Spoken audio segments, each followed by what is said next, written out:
Hey guys, welcome to Good Eats with Gab, a taste of bold home cooking.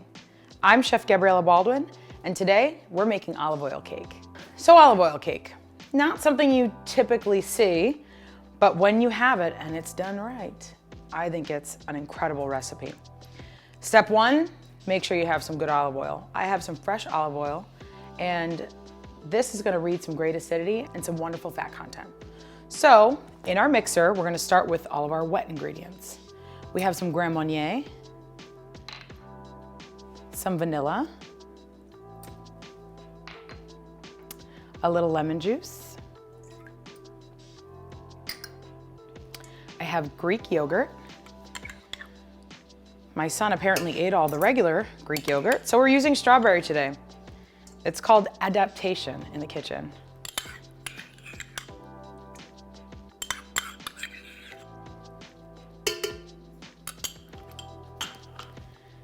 We're gonna do 2 large eggs.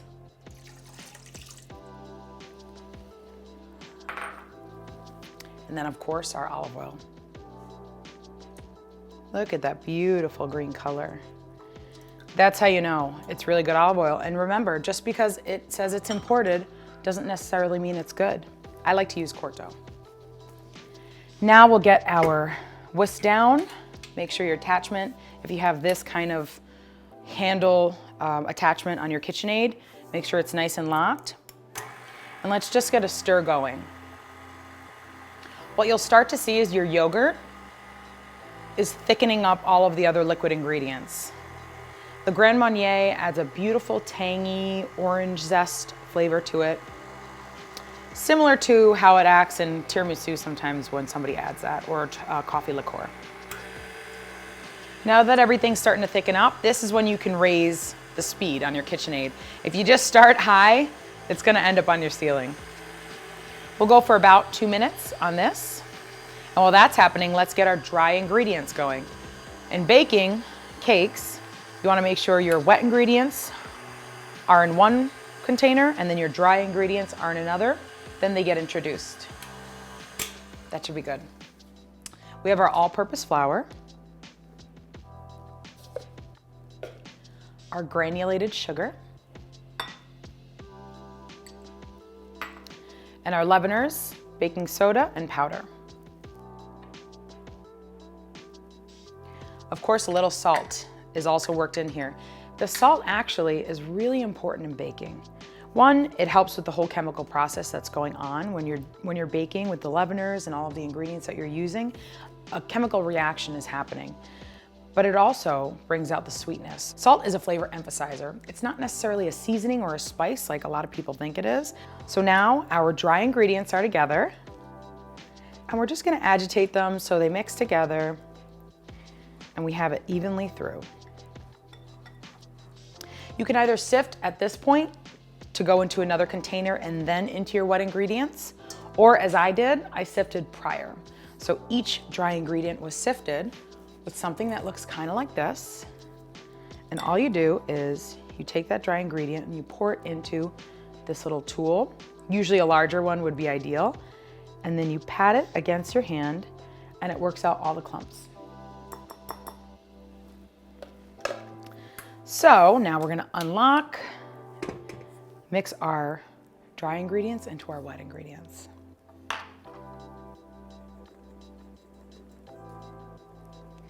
Again, start low.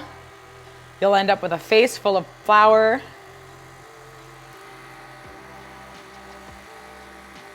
And as it starts to combine, we can get it higher.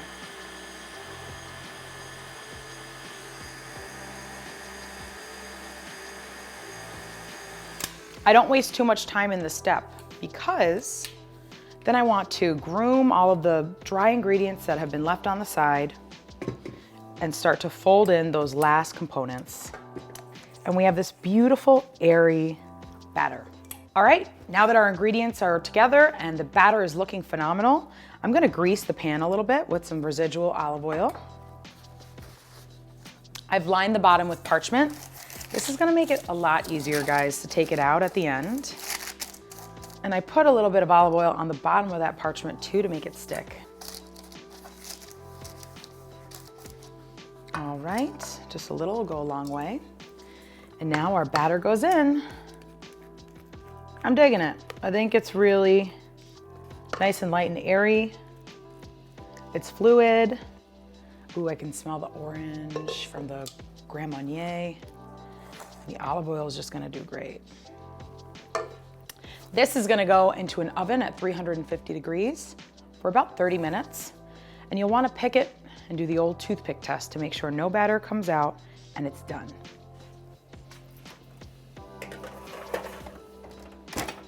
So this olive oil cake is one of my favorite desserts to make. My family loves it, and I really feel like the texture of this is so delicious. I also typically make it in the spring because I'm waiting for summer to come, and this is like a nice, bright wake-up call. So to accompany our olive oil cake, I want to do something a little sweet and a little acidic because this cake is pretty savory and tart. So I'm going to do an orange, just a simple orange glaze on top. We have confectioner sugar, and then I have zested orange and orange juice. So I'm gonna gradually add that until I start seeing almost a batter-like texture going on. You're gonna start getting a little bit of a viscous liquid. And you'll just keep mixing until everything's put together.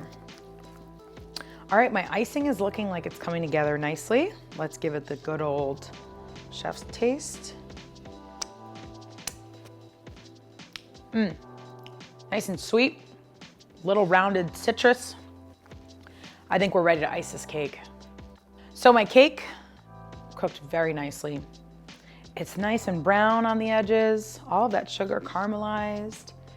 It's beautiful and firm on the outside, but I know this guy is moist on the inside. When I poked it with my toothpick, came out clean. That's your first indicator that your cake is ready. And then of course, let it rest for 10 minutes before you even think about moving it. I have gotten impatient too many times to not share that very pertinent information with you. Let's top it with a glaze, and then we'll see how the family likes it.